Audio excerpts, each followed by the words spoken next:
कक्षा 9वीं के विद्यार्थियों को इस वीडियो में प्रश्नावली 15.1 के आगे के प्रश्नों को बताने वाला हूं। तो दिखाता हूं आप लोगों को प्रश्नों को। ठीक है, ये प्रश्न है। तो देखो, 12 सेंटीमीटर भुजा वाले एक ठोस घन को बराबर आयतन वाले 8 घनों में काटा जाता है।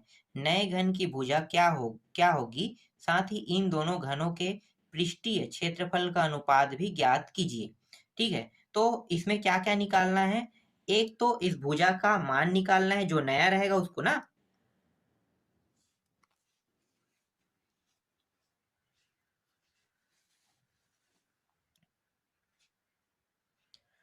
कक्षा 9वीं वाले विद्यार्थियों को प्रश्नावली 15.1 के आगे के प्रश्नों को बताने वाला हूं।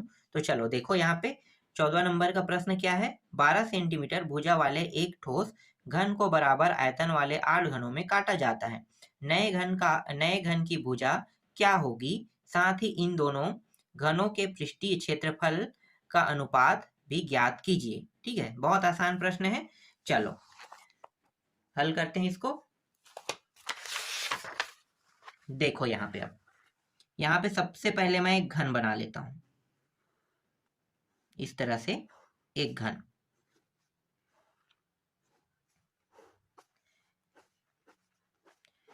एक घन की भुजा कितना दिया हुआ है? 12 सेंटीमीटर। यहां से यहां की लंबाई 12 सेंटीमीटर है। ठीक है, और आप लोगों को पता होगा कि एक घन की भुजा अगर 12 सेंटीमीटर दिया है, इसका मतलब लंबाई 12 सेंटीमीटर है, चौड़ाई भी 12 सेंटीमीटर होगा और ऊंचाई भी 12 सेंटीमीटर। मतलब सभी भुजाएं क्या है? बराबर रहेगा।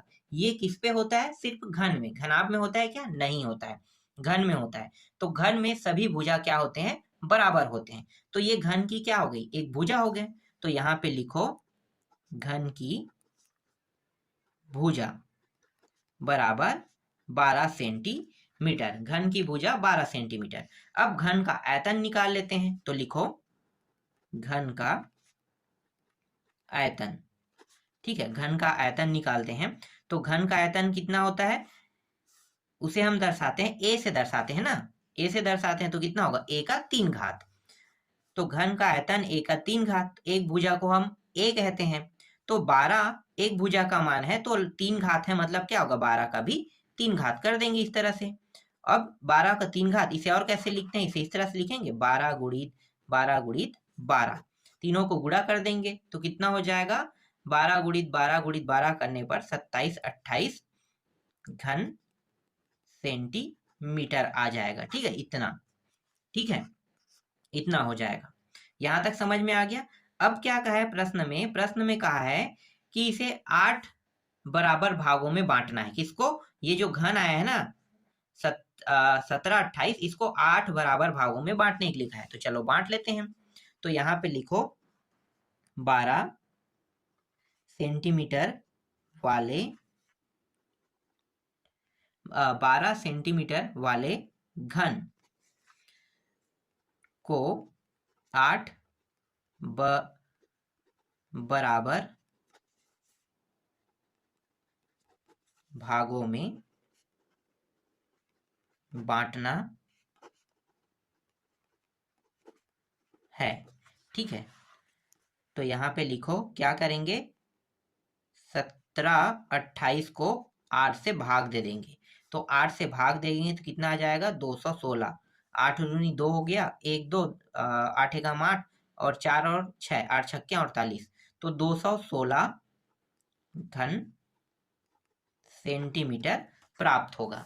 ठीक है, तो ये क्या प्राप्त हुआ मुझे? यहाँ पे मुझे प्राप्त हुआ नए घन का आयतन। तो यहाँ पे आप लिख सकते हो आगे में नए घन का आयतन। तो नए घन का आयतन कितना है? 216 घन सेंटीमीटर प्राप्त हुआ। ठीक है, अब ये जो नए घन का आयतन है, इसका भुजा निकाल लेते हैं। तो घन के आयतन को किससे दर्शाते हैं? A3 से। और यहाँ पे कितना है? 216 है। 216 को इस तरह से गुणनखंड कर देते हैं। तो 6 छक्के 36 ये रहा, फिर ये हो जाएगा, सॉरी, फिर 6 से जाएगा 6, फिर ये 6 एकम। तो देखो 1 2 3, मतलब इसे हम 6 का 3 घात लिख सकते हैं, बिल्कुल लिख सकते हैं। और यहाँ पे क्या है? A3 है। A बराबर 6, ये 3 और 3 कट गया दोनों से, तो बचा क्या? A का मान 6। मतलब नए घन की भुजा कितना प्राप्त हुआ, नए घन की जो भुजा है वो 6 सेंटीमीटर प्राप्त हुआ। ठीक है, इसे हम क्या कहेंगे, यहाँ पे लिख लो, नए घन की भुजा। ठीक है, नए घन की भुजा निकाले, नए घन की भुजा a बराबर 6 सेंटीमीटर प्राप्त हुआ। यहां तक समझ में आ गया। अब क्या निकालने के लिए कहा है इस प्रश्न में कहा है पृष्ठीय क्षेत्रफल, मतलब नए का भी निकालना है, पुराने का भी निकालना है। ठीक है, तो चलो निकालते हैं। तो यहाँ पे लिख लो पुराने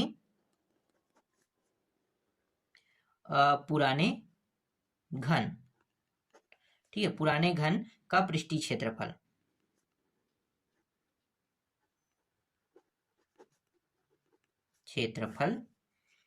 पृष्ठीय क्षेत्रफल का सूत्र क्या होता है, तो पृष्ठीय क्षेत्रफल का सूत्र होता है 4a²। यहाँ पे 4 और a का मान कितना होगा, पुराना है मतलब 12 रहेगा, तो 12 आ जाएगा यहाँ पे। ठीक है, और 12 का वर्ग। इस तरह से हल करेंगे, 4 गुणित 12 12 कितना होता है 144, और इन दोनों को गुणा कर दें कितना होगा 576। ठीक है, सेंटीमीटर स्क्वायर इतना प्राप्त होगा।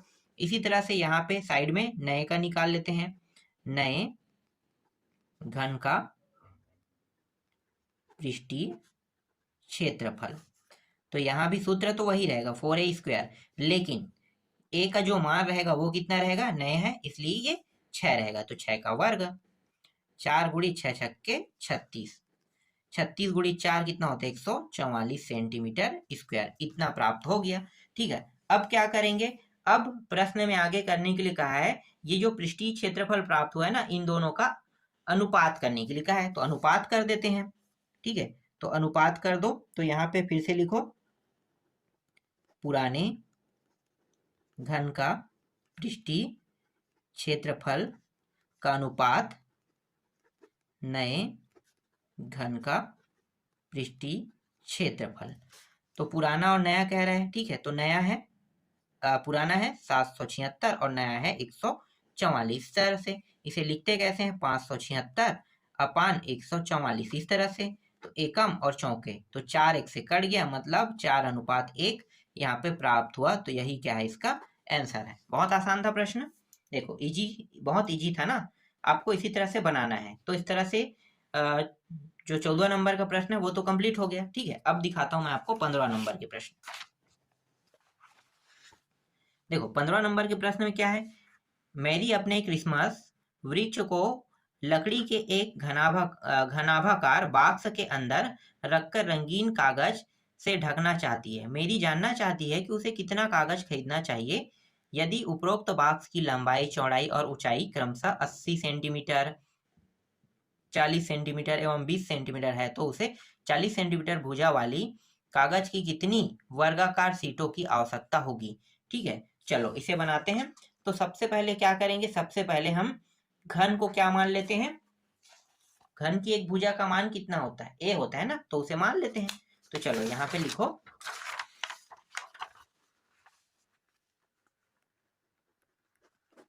माना घन की भुजा की लंबाई। ठीक है, इसकी एक भुजा की लंबाई क्या मान लेते हैं, a मान लेते हैं, a इकाई। ठीक है, a इकाई। अब इस प्रश्न में दिया क्या है, घनाभ का दिया हुआ है ना मान, तो घनाभ वाला जो बॉक्स है उसकी लंबाई मान लेते हैं। तो यहाँ पे लिखो, घनाभ आकार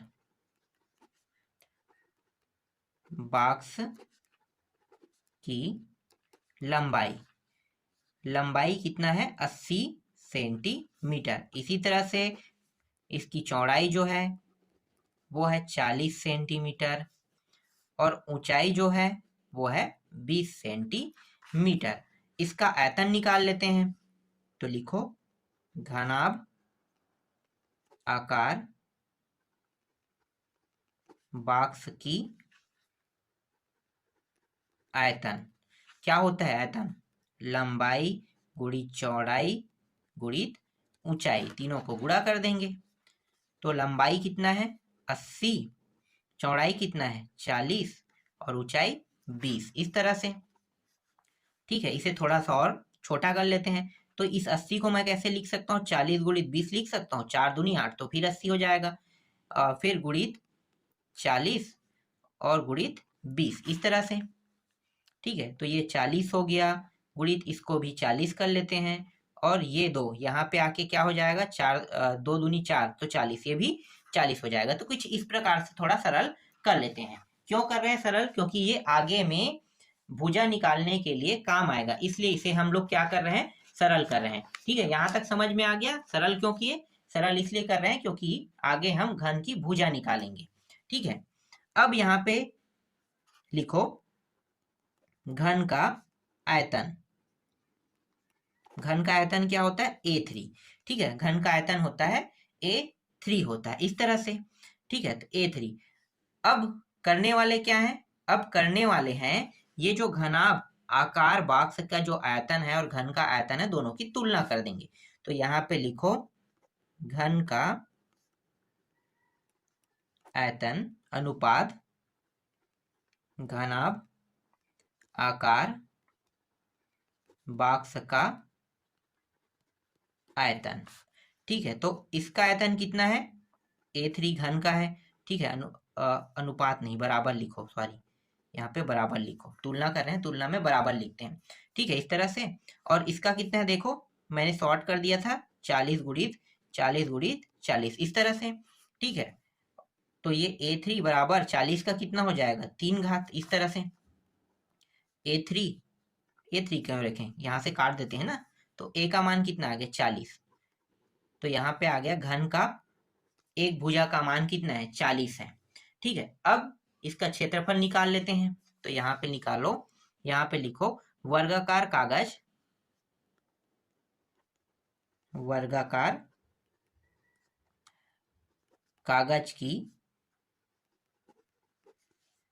शीट का क्षेत्रफल बराबर क्या होता है, भुजा का वर्ग होता है। तो भुजा का वर्ग मतलब एक भुजा को हम A कहते हैं, या फिर हम क्या कहेंगे, A का वर्ग। तो A का वर्ग मतलब 40 गुणित 40, कितना हो गया, 1600। ठीक है, तो 1600 यहाँ पे प्राप्त हो गया। ठीक, ठीक है। अब क्या करने वाले हैं, अब घनाभ का, ठीक है, घनाभ का संपूर्ण पृष्ठ का क्षेत्रफल लगाने वाले हैं। तो लिखो यहाँ पे घनाभ का संपूर्ण पृष्ठ का क्षेत्रफल। ठीक है, यहाँ पे सूत्र क्या है, 2 लंबाई गुणित चौड़ाई प्लस चौड़ाई गुणित ऊंचाई प्लस ऊंचाई गुणित लंबाई, ये सूत्र है। 2 लंबाई का मान कितना है, 80।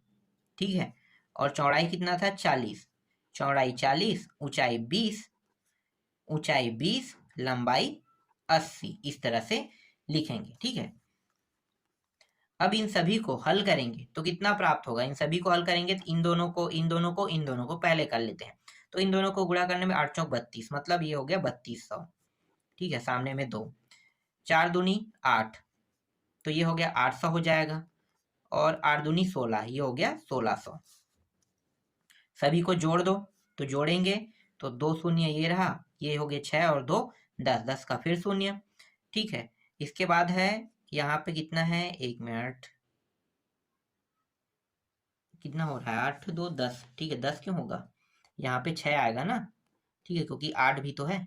ठीक है, और इसके बाद ये हो जाएगा 5 हो जाएगा। ठीक है, और ये सामने में 2, इन दोनों को गुणा कर देते हैं। तो गुणा करेंगे तो ये हो जाएगा 11,200 वर्ग सेंटीमीटर हो जाएगा। ठीक है, इतना होगा। अब क्या करेंगे, अब ना ये जो मान प्राप्त हुआ है इसको भाग दे देंगे 1600 से। ठीक है, 1600 से भाग दे देंगे। तो चलो भाग दे दो। तो ये जो भाग कर रहे हैं वो क्यों कर रहे हैं, क्योंकि वर्गाकार कागज की सीट की संख्या चाहिए हमें ना, कितना सीट लगेगा इसलिए कर रहे हैं। तो यहाँ पे लिखो वर्गाकार कागज की सीट की संख्या, सीट की संख्या निकाल रहे हैं। तो ये हो गया 11,200 200 भागी 1600, ये 1 शून्य दोनों में कट गया। 16 का पहाड़ा पढ़ के देखो 12 आता है क्या, तो 16 के पहाड़ा में 112 जो है वो 7 बार में आता है, मतलब ये 7 से कट गया इस तरह से। तो मतलब 7 वर्गाकार कागज की सीट की आवश्यकता होगी, और यही क्या है इसका आंसर है। ठीक है, तो इस तरह से ये पूरा का पूरा प्रश्नावली और अध्याय भी कंप्लीट हो गया।